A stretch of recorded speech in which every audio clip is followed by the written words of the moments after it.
Good morning. Great to be here. So we have trained AI models using the entire internet to speak in fluent natural language. But when it comes to AI agents talking to each other, we are still stuck with rigid and brittle approaches because they are based on predefined schemas. So what if agents could communicate with each other just the way that we do using plain language? Just like HTTP unified the web, we are on the verge of a new standard for agents that is based on natural language itself. So the original work on the natural language interaction protocol, which I'll refer to as NLIP, it started in March of 2024. The ECMA technical committee was formed in December of 2024, and ECMA is the body that standardizes application-level protocols.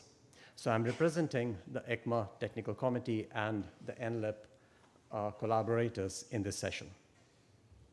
So researchers from industry and academia are helping to design a universal and open protocol that is based on natural language.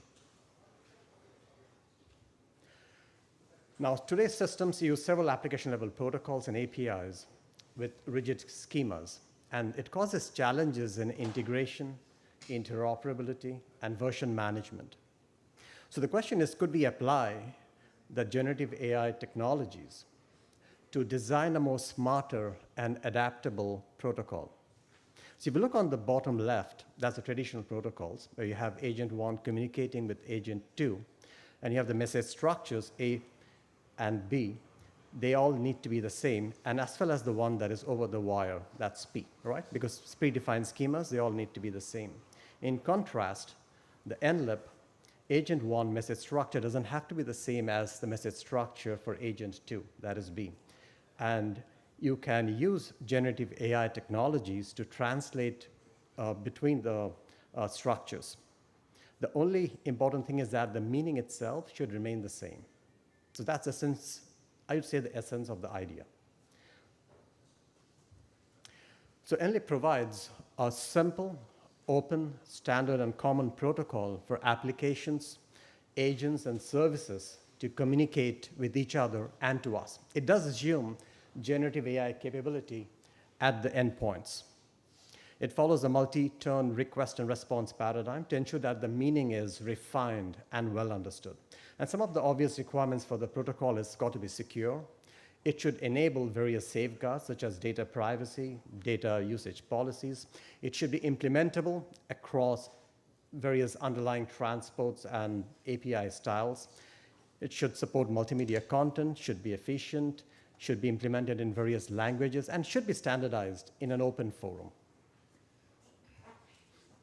So NLIP uses generative AI for structure-independent communications. And as I just touched upon that in the first slide, all the three structures must be the same in a traditional protocol you see on the top right. And that forces a rigid API. There could be version upgrade issues. It limits extensibility. And there is tight coupling between the systems. NLIP allows structure independence. And you'd find that the structure for these messages are different or can be different. And we use generative AI because it's really good at passing unstructured text to structured text. And it has really worked in practice. We have done quite a few POCs and reference use cases, and it's panning out pretty well. And of course, the more we do, the better we understand it, and we can update the specifications accordingly. So the scope for NLIP is currently it's communication between two AI agents within and across organizations, or between humans and AI agents. Anything that is legacy software or pre-AI or pre-Gen AI, that's out of scope. Now, there are several multiple single-vendor protocols that have been proposed for various aspects of agent tasks, resource management, tool calls, and discovery. Some of the popular ones are the Anthropic MCP, IBM ACP, Google A2A, Cisco Agency, and several more. So NLIP can interoperate with them in two ways. Mode A, where NLIP can be the northbound API, and the single vendor protocol, the southbound API, and use the LLM to translate between them. And in mode B, the NLIP provides the interoperability across the different domains of single vendor protocols. And each domain can have multiple agents using different agent frameworks. And we have done some POCs that have panned out pretty well. But we believe that eventually the industry should converge to an open standard protocol such as NLIP, or at the very least be influenced by it. Now, this is very similar to what happened in the early 1990s. All right? So every business app had its own protocol, custom client, bespoke integrations. You had several pre-HTTP protocols.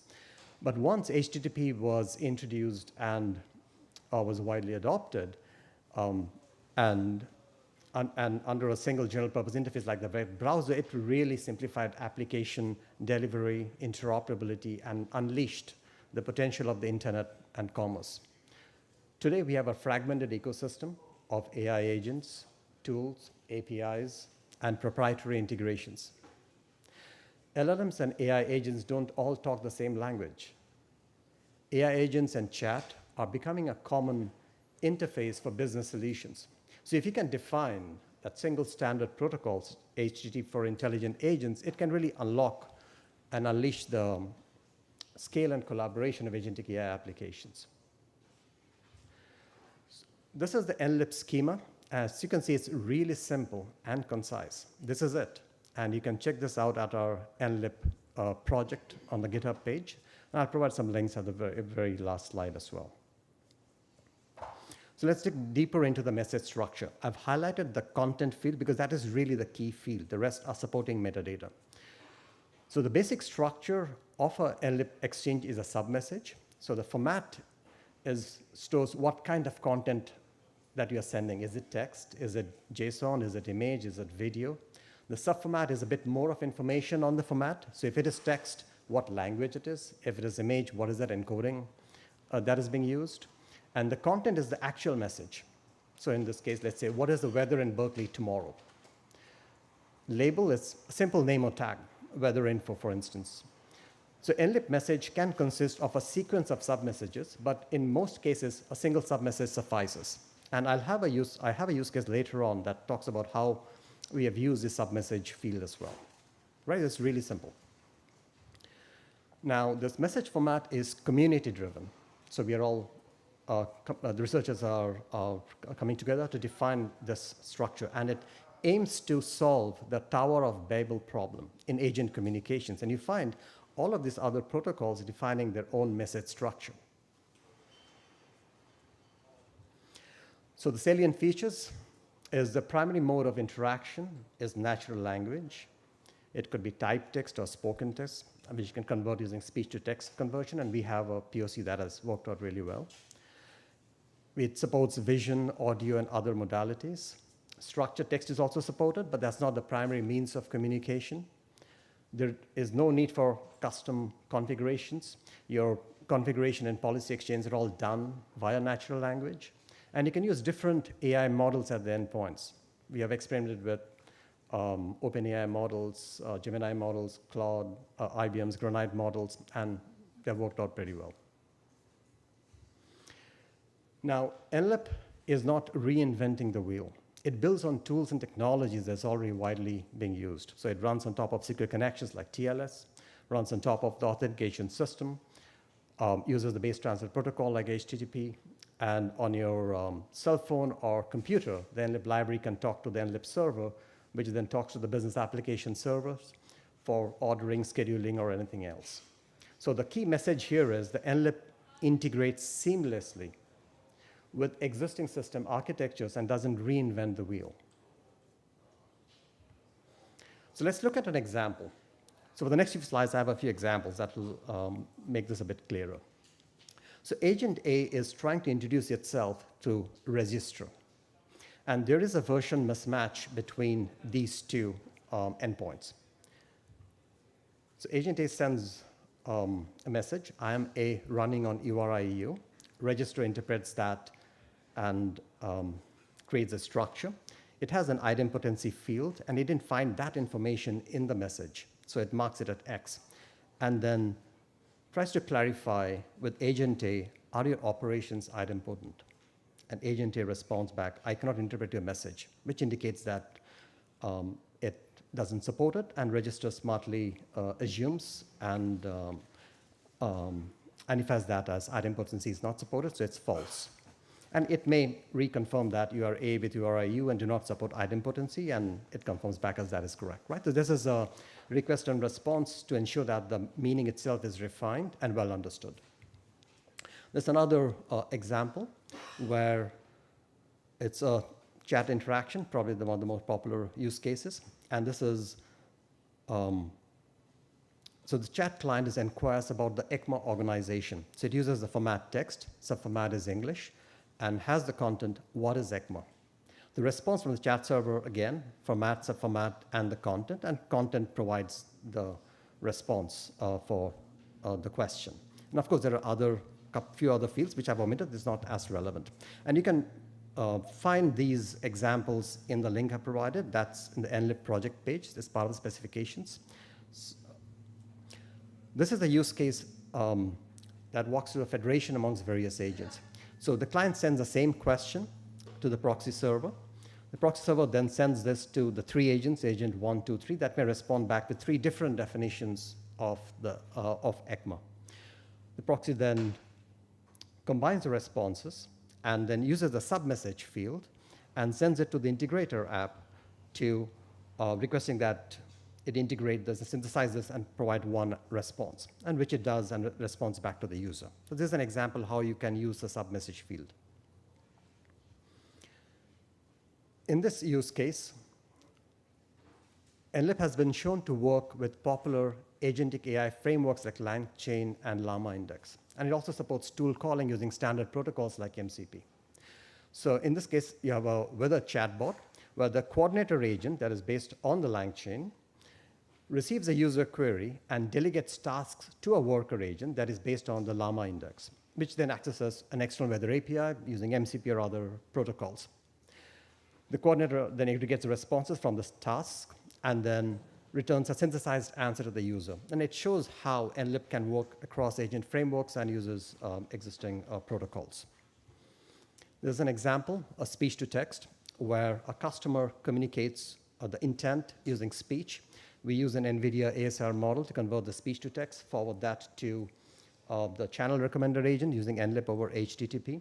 The channel recommender finds the most relevant Reddit channel. This is a Reddit search, a Reddit channel, and then forwards that information to the search agent, which finds the most relevant or the most recent messages in each respective Reddit channel, and then stores that, caches that in the Redis database. And this is an example of speech-to-text, and that's also worked out pretty well. So key takeaways is that NLib is structure agnostic. It is not tied to any predefined schema. It allows flexibility across diverse data formats. It's natural language centric. You can consider this as an envelope protocol, and this will enable cross-protocol communication. And it's built for generative AI, and it supports use of LLMs to translate or mediate between different message formats. And it's simple, concise, open, and standardized. So the next steps and the status, currently NLib is being defined and standardized under the ECMA TC56. The draft specification initial implementations are in our NLib project GitHub, QR code on the top right.